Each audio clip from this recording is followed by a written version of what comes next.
बिस्मिल्लाहिर्रहमानिर्रहीम। आज हम डिस्कस करेंगे multiplication of a vector by scalar. अब यहाँ पे जो स्केलर हैं ये दो पॉसिबिलिटीज़ हैं, या तो स्केलर नंबर हो सकते हैं या स्केलर क्या हैं, क्वांटिटीज़। तो फर्स्ट है कि अगर हम क्या करते हैं, वेक्टर्स को मल्टीप्लाई करते हैं स्केलर नंबर्स के साथ, तो स्केलर नंबर को अगेन हम डिवाइड करते हैं पॉजिटिव नंबर में, सेकेंड है नेगेटिव नंबर।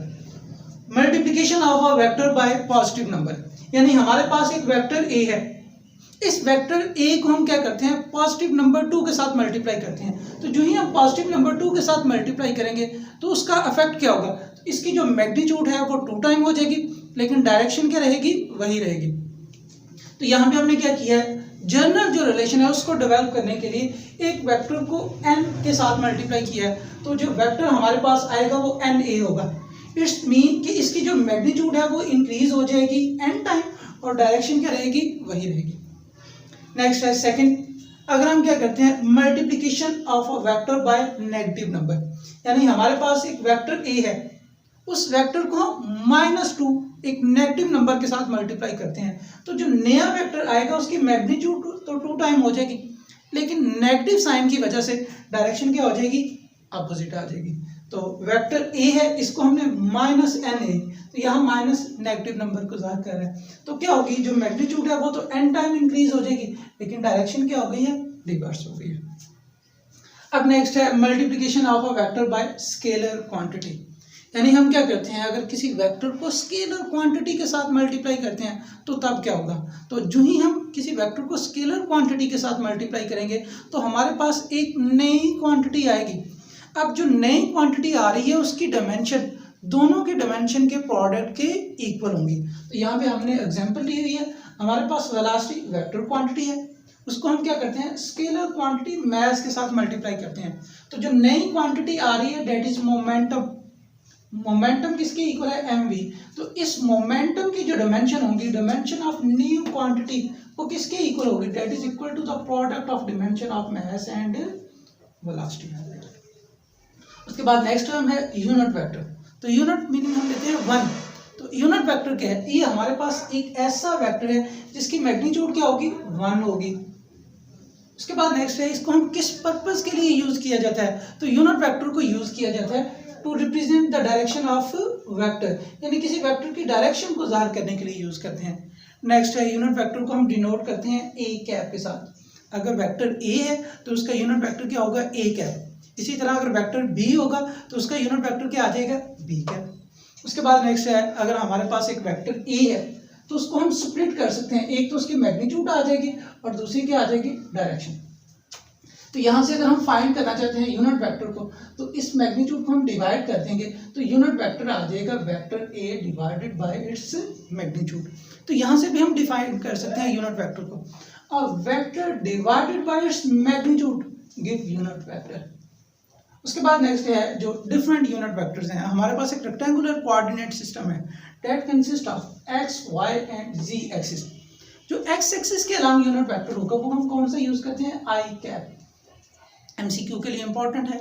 इसी तरह वाई एक्सिस के अलांग कौन सा होगा, जे, और जी के अलांग कौन सा आ जाएगा, के। नेक्स्ट है, अगर हमारे पास एक पोजीशन वेक्टर है, यानी ऐसा वेक्टर जो किसी ऑब्जेक्ट की पोजीशन को जाहिर कर रहा है, तो वो हमारे पास आर वेक्टर है। इसकी डायरेक्शन को जाहिर करने के लिए हम यूनिट वेक्टर का यूज करते हैं, आर कैप। नेक्स्ट है, एक और हम यूनिट वेक्टर यूज करते हैं मोस्ट फ्रिक्वेंटली, तो ये हमारे पास है एन कैप। तो ये क्या करता है, ये रिप्रेजेंट करता है वेक्टर एरिया की direction that is perpendicular to the surface area. उसके बाद नेक्स्ट है नल वेक्टर। तो नल वेक्टर नाम से जाहिर है कि नल वेक्टर हमारे पास ऐसा वेक्टर होगा जिसकी 0 मैग्नीट्यूड होगी, और इसकी जो डायरेक्शन होती है वो क्या होती है, आर्बिट्रेरी डायरेक्शन होती है। तो इसके बाद नेक्स्ट आ जाएंगी इसकी एग्जांपल्स। हमारे पास sum of vector and its negative vector is equal to null vector, यानी हमारे पास एक वेक्टर ए है, अगर हम क्या करते हैं उसका नेगेटिव वेक्टर लेते हैं तो इनका जो सम होगा that is equal to null vector.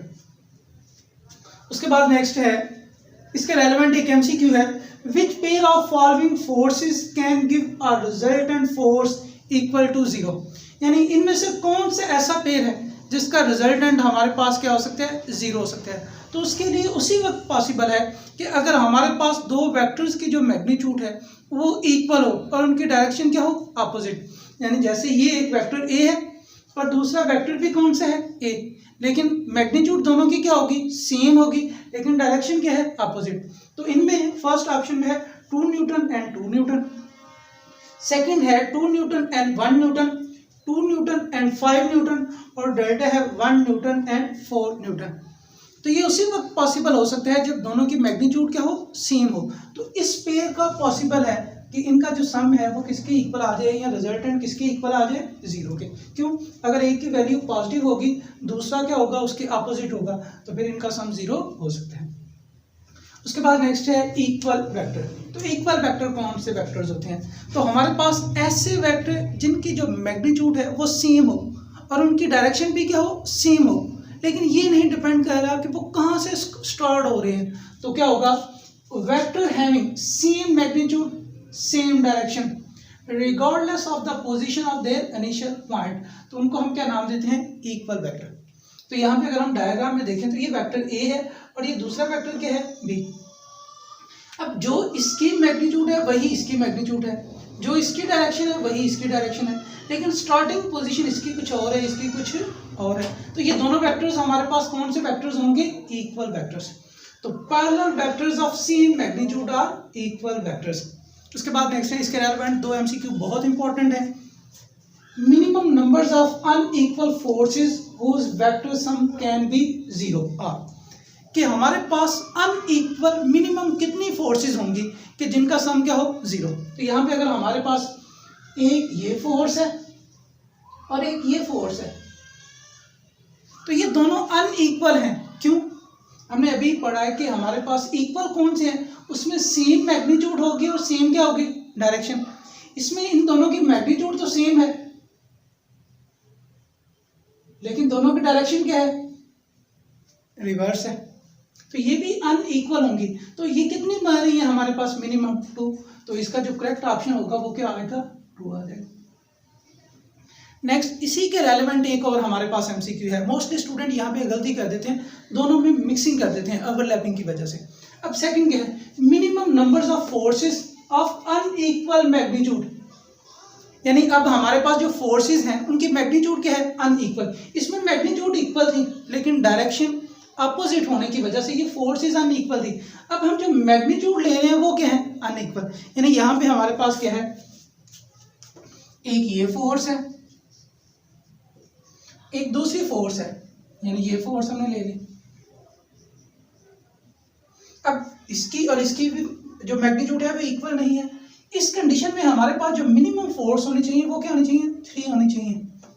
यानी जब अनइक्वल मैग्नीट्यूड की बात करेगा तो फिर मिनिमम नंबर्स ऑफ वेक्टर्स हमें कितने रिक्वायर्ड होंगे, 3 होंगे। The minimum numbers of forces of unequal magnitude whose vector sum can be 0, तो वो हमारे पास क्या आ जाएगा, डेल्टा ऑप्शन सही होगा।